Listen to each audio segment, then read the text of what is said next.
खोप्यामंदी खोपा सुगरणीचा चांगला, पेल्यांच्या साठी तिने जीव झाडाले टांगला.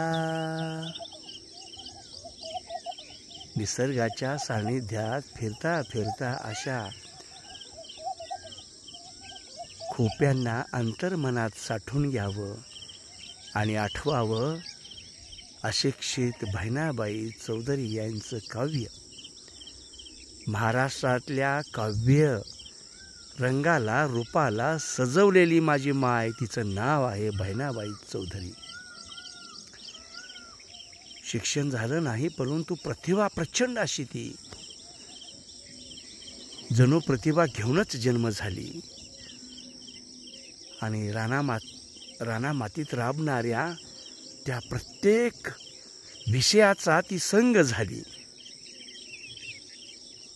कधीही कुठेही फिरावं, सर्व पृथ्वीला कवेत घ्यावं आणि कवेत घेता घेता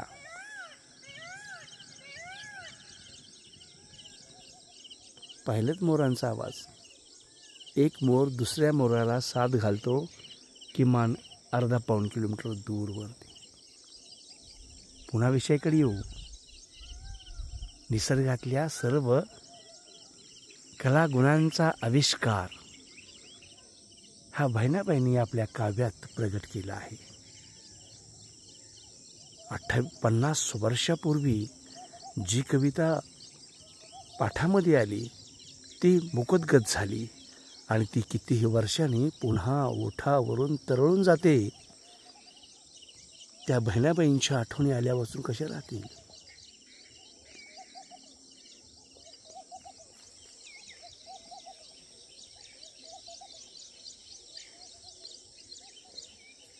आणि म्हणून खऱ्या अर्थाने निसर्गाचं संरक्षण संवर्धन करायचं असेल तर माणसाला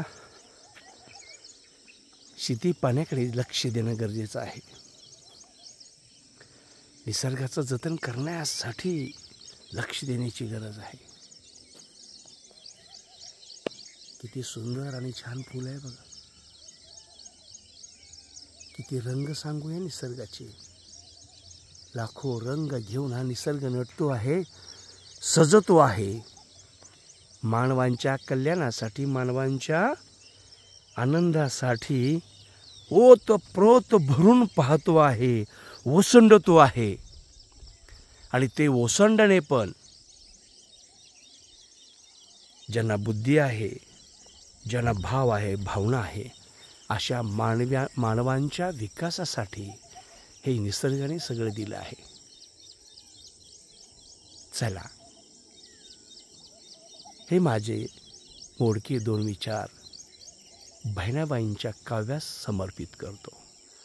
भूमिपुत्र वाघ, लोकहित महाराष्ट्र समाज विकास संस्था.